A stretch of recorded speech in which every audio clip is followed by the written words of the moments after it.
Ну и поговорим немножечко о дружбе. 4 марта, не все, что происходило на этой неделе, 4 марта наши чешские партнеры сказали, что ой, почему-то нефть не идет. Прекращение поставок уже вынудило чешскую нефтеперерабатывающую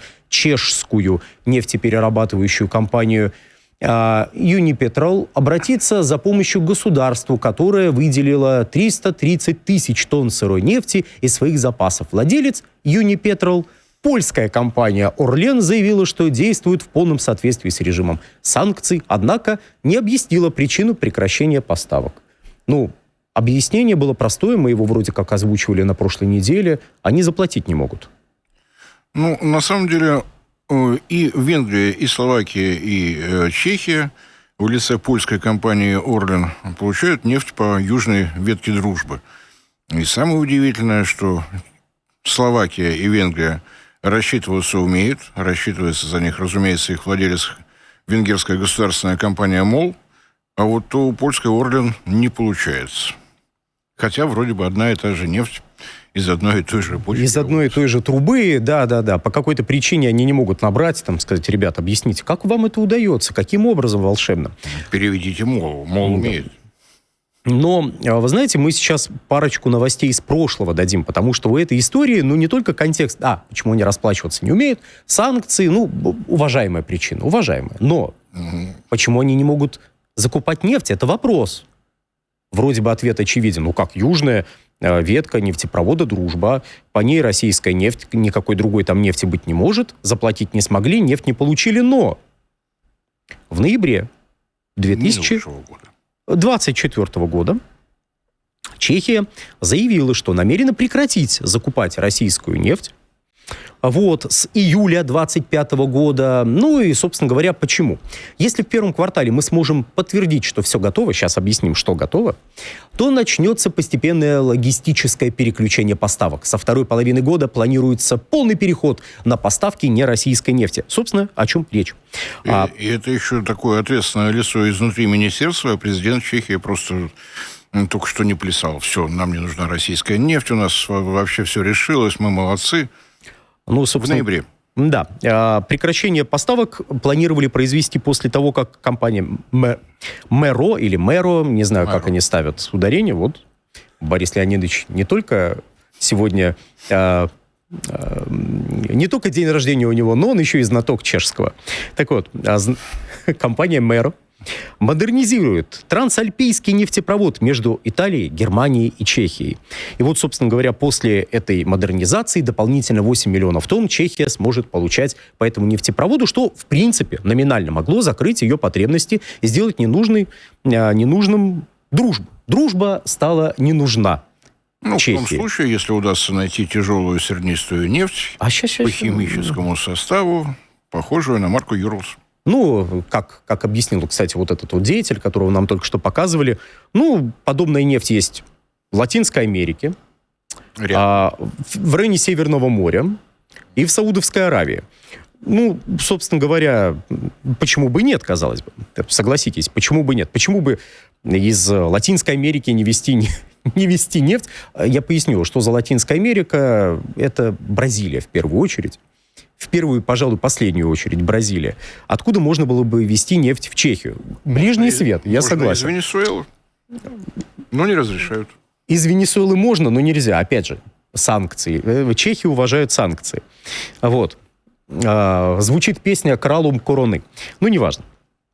Так вот, нефтепровод «Дружба» при этом предполагалось оставить заполненным на всякий случай. Вдруг что-то произойдет. Однако, какой момент. Новая примета. Российские трубопроводы должны быть хоть чем-нибудь заполнены. На всякий пожар. Хоть нефтью, хоть газом, хоть аммиак туда налейте, чтобы было заполнено. Я даже не знаю, с чем это связано. Мы потом попытаемся разобраться.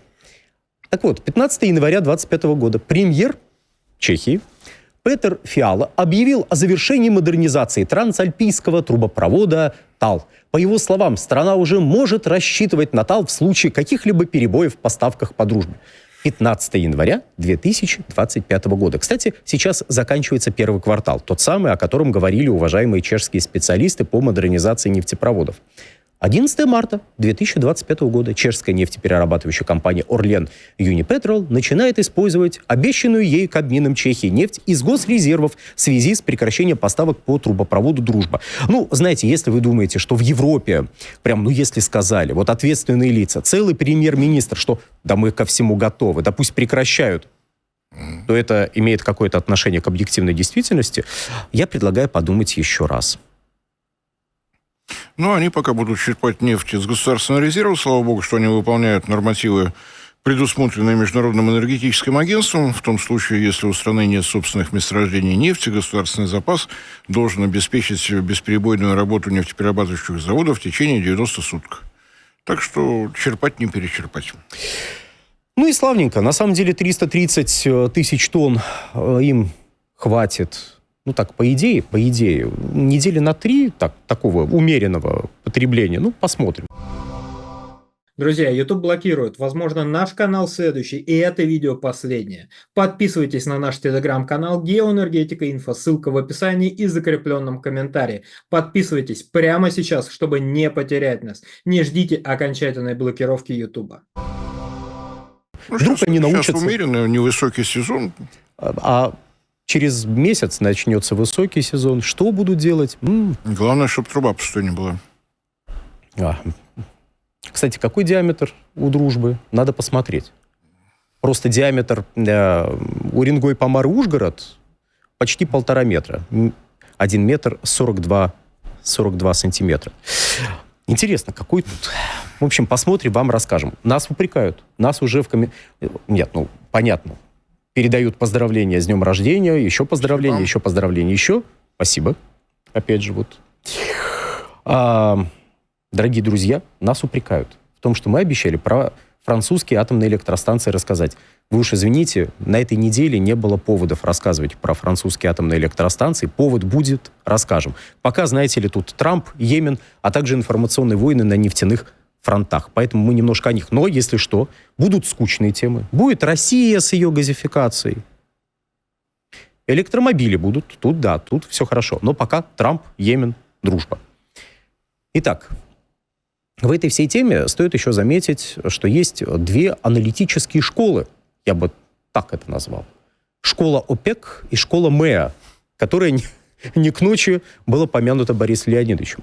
Собственно говоря, о чем речь? Речь о том, что 12-13 числа каждого месяца публикуются прогнозы, ну, обновленные прогнозы МЭА, Международного энергетического агентства, и ОПЕК. Сначала ОПЕК публикует свой прогноз, потом МЭА. Где-то с ноября 2023 года у МЭА случился такой, знаете, кризис прогнозирования, когда они стали всем рассказывать о том, что, ребятки, вы знаете, скоро будет избыток предложения. Скоро. Прошло еще 1,5 года. Немножко нефть вообще никому не будет нужна, как нам говорит Урсула фон дер Ляйен. Вот. Ну, особенно она не будет нужна Урсуле фон дер Ляйен. Она так смотрит, что я с этим буду делать, вообще не понятно. Значит, никому не надо. На что мы в данном случае смотрим с вами? Мы с вами смотрим на прогноз ОПЕК. Это прогноз на 1, 2, 3, 4 и, собственно говоря, в целом на 2002 кварталы, и в целом на 2025 год. Прогноз не изменился, поэтому подробно на нем останавливаться смысла нет, но если кто-то очень хочет, тот может потом запись нашей программы остановить, посмотреть подробно на этот прогнозик. Там хорошие данные по Российской Федерации есть. Мы тут собираемся абсолютный исторический рекорд потребления нефти установить в текущем году, но это так, к слову. Потребление суммарное должно вырасти на 1 миллион 450 тысяч баррелей. Потом очнулась МЭА на следующий день и говорит: у нас свой взгляд на прекрасное, свой взгляд. Это в прошлом году мы говорили, что на 1 миллион баррелей меньше, чем тут нам рисует ОПЕК, будет потребляться в мире. Тут, знаете, прогноз их как-то приближается к прогнозу ОПЕК. Мы, по-моему, в прошлом году о чем-то таком говорили, что МЭА будет приближаться. Совпало. Просто совпадение, конечно. В этом году рост мирового спроса на нефть ускорится и составит чуть более 1 миллиона баррелей в сутки по сравнению с 830 тысячами баррелей в сутки, не смог я просклонять быстро, 830 в 2024 году. Спрос достигнет 103,9 миллиона баррелей в сутки. Почти 60% прироста приходится на Азию, в первую очередь на Китай. Собственно говоря, почему на Китай традиционно нападают наши уважаемые западные партнеры? Потому что, знаете, что-то у вас как-то все бурно растет. Это непорядок. Это вообще нечестно, в конце концов, и несправедливо. Но зато всегда можно говорить, что растет бурно, но не так бурно, как мы боялись. Не-не, бурно, но какой ценой? Но какой ценой? Вот это, мне кажется, вообще универсальный довод. Если у вас все хорошо, но какой ценой вы этого достигли? И там вот в этом докладе МЭА были некоторые слова, на которые я хотел бы обратить внимание, чтобы просветить нашу уважаемую аудиторию. Ну, кстати, если вдруг вы читаете мой телеграм-канал «Нефтегазовая игра», вы уже в курсе. Если не читаете, можете подписаться, будете в курсе. Если можно, цитату МЭА еще одну на экран. И вот тут мы прям, мне кажется, оттопчемся. Мировые поставки нефти в феврале выросли на 240 тысяч баррелей в сутки до 103,3, все, сегодня я с числительными не дружу, 103,3 миллионов баррелей в сутки. В основном за счет ОПЕК+. Подчеркиваю, в основном за счет ОПЕК+. Казахстан добывал рекордные объемы на месторождении Тенгиз. Какие рекордные объемы? При чем тут это? А Иран и Венесуэла увеличили добычу в преддверии ужесточения санкций. Добыча в странах... Вот давайте, пусть пока повисит эта цитата на экране, и вот здесь поставим такое многоточие смысловое и прокомментируем то, что мы прочитали. Все в порядке, да? Ничего ни у кого, я думаю, не ёкнуло. А почему Иран и Венесуэла перечислены как страны ОПЕК+? Нет, как страны ОПЕК никаких вопросов. Да, только соглашение ОПЕК+, они не подписывали. Они никак не связаны с соглашением ОПЕК+. Поэтому, когда уважаемая МЭА говорит о том, что, вы знаете, в ОПЕК+ увеличили добычу, они и говорят почему-то про Иран и Венесуэлу, они немножко кривят душой. Они бы еще Мексику сюда приплели, которая получила исключение. Ну, было бы совсем уж хорошо. Иран и Венесуэла не входят в соглашение ОПЕК+, хотя входят в ОПЕК. Я понимаю, это сложно для понимания, но, с другой стороны, если вам дальше надо нарисовать картину, в которой ОПЕК+ разрушает мировой рынок нефти, просто обрушивает его внезапным ростом добычи... Заливает, да-да-да, ну избыток предложения. Ребята, вот теперь точно. Волки, кричала МЭА на протяжении 1,5 лет, а потом волки пришли. Ну так вот, и закончим. Добыча в странах, не входящих в ОПЕК+, вырастет на 1,5 миллиона баррелей в сутки в 2025 году. В основном за счет Северной и Южной Америки. Вот мне очень понравилась эта часть, потому что здесь сразу две вещи сконцентрированы. Во-первых, ОПЕК+ ни к селу, ни к городу, а во-вторых, Северная и Южная Америка. Ну, Южная Америка, видимо, Бразилия, да? Гаяна, да? Ну, потому что, а кто еще? Мексика. Ну, вот, кстати, Мексика вряд ли. Вот Гаяна точно. Там в Гаяне-то, ой. Правда, Венесуэла смотрит, говорит, это наше. Так, смотрит, говорит, ребят, это же Эссекиба, это наше. Почему вы там пытаетесь нефть добывать? Это непорядок абсолютно. Но им говорят, ребят, ну, международно признанные территории, они, конечно, не те, о которых сейчас говорит Гаяна, но это не важно. Это кого надо территории, поэтому здесь мы не видим. Как это? Здесь читаем? Да. Здесь не читаем, здесь рыба и так далее.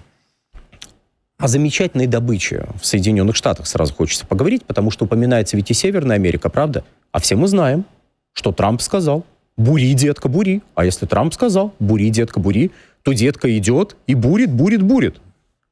Давайте посмотрим на добычу в Соединенных Штатах Америки. Мы график подготовили. Точнее, как мы. Управление энергетической информацией при Минэнерго США подготовило график добычи. Мы его будем просто до победного показывать. Понятно, что Трамп всего 1 квартал, даже меньше, 2 месяца у власти, так, полноценный такой. Где же еще бурить? Но понимаете, в чем проблема? Начали год 13,5 миллиона баррелей в сутки. И сейчас 13,5 миллиона баррелей в сутки. И американские нефтяники смотрят на это и говорят: ребят, при всем уважении, но нефть $70, это бренд, а наша вообще 68. Как при таких условиях мы что-то будем бурить, добывать? Мы где денежку будем брать, просто за эту нефть? Если мы сейчас вложим деньги в увеличение добычи, мы потом ничего не получим. И тут...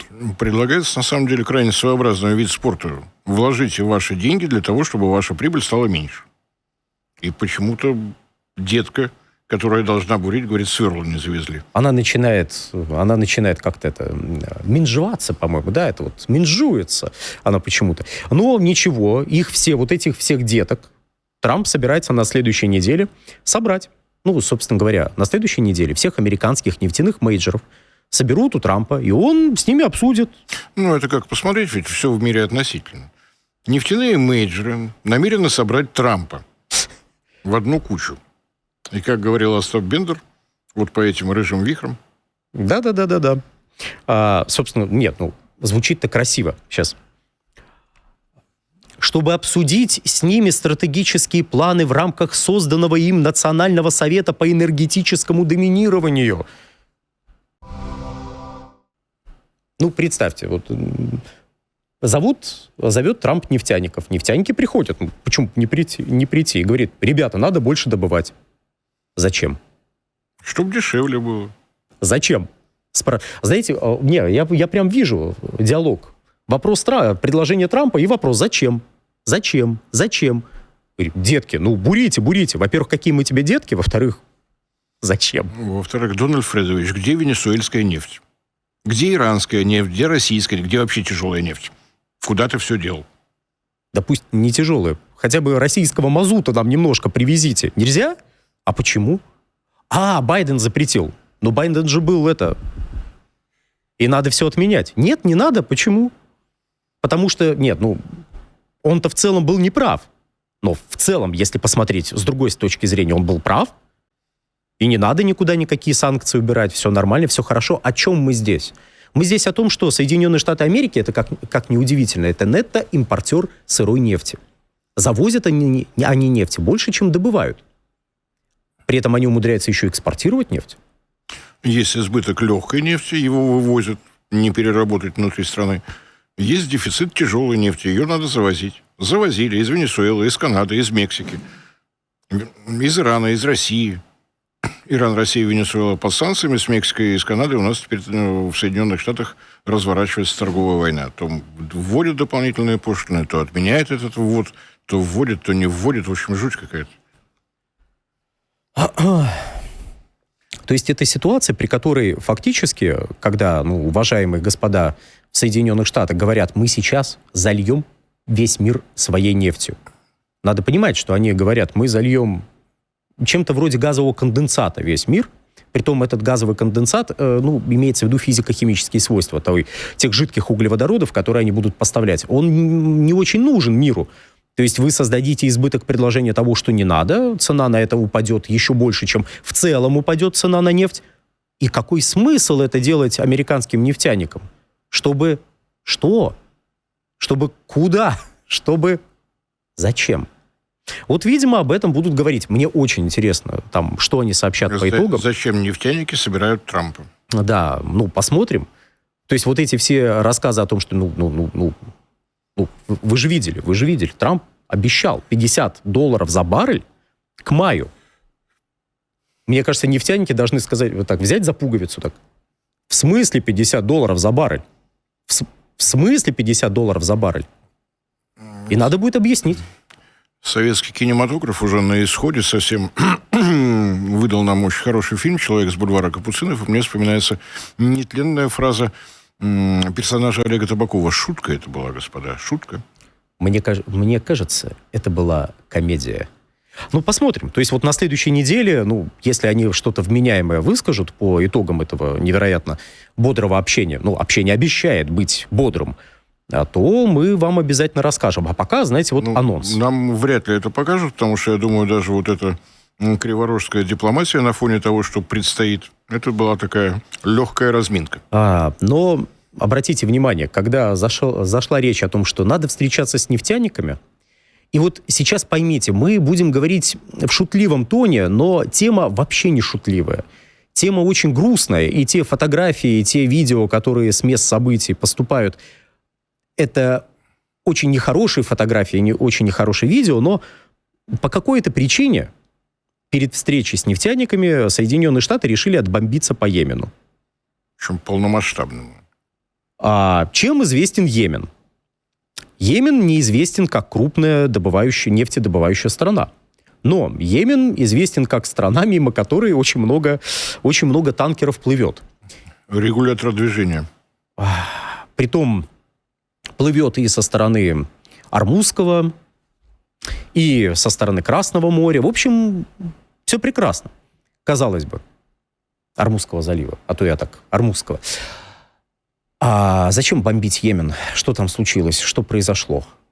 Нет, понятно, что йеменцы ответят, видимо. Там запустят ракету еще по каким-нибудь танкерам, по каким-нибудь кораблям. А в прошлом, когда такое происходило, ну, знаете, рынок реагировал очень остро, говорили, ой, это же может кому-то нефти не хватить, может быть, даже нам, может, больше денег за нее заплатить. На самом деле, хуситы в связи с временной приостановкой всего происходившего арабо-палестинского вот этого конфликта сказали, что вот пока идет обмен пленными и так далее, мы приостанавливаем свою деятельность. И сейчас их просто вынуждают. Это провокация на самом деле называется. То, что Йемен ответит, как бы сомнений не вызывает. Как ты скажешь на котировках, думаю, мы увидим уже в понедельник. На первых торгах. Ну, кстати, очень удобно. Можно было вообще в пятницу, а, собственно, в пятницу, чтобы вот, не такая яркая была реакция рынка, но в понедельник, да, мы увидим. Особенно если к этому моменту что-нибудь будет в ответ сделано. Просто заявления уже были сделаны из серии «Мы не боимся, мы ответим». Как это скажется на рынке нефти? Это как-то скажется на рынке нефти, притом не в сторону понижения. То есть детка может бурить, а вот знаете, а там почему-то Йемен. Здесь детка бурит, а там по деткам ракеты пускают. Иногда так бывает. Что беседа в Белом доме будет действительно интересна. С одной стороны, Дональд Фредович сделал многое из того, что не нравится нефтяникам США. Я имею в виду все эти запреты, война пошлин и так далее, и так далее. С другой стороны, вот эти военные действия, давайте вещи своими именами называть, может поднять цену. Тогда можно бурить.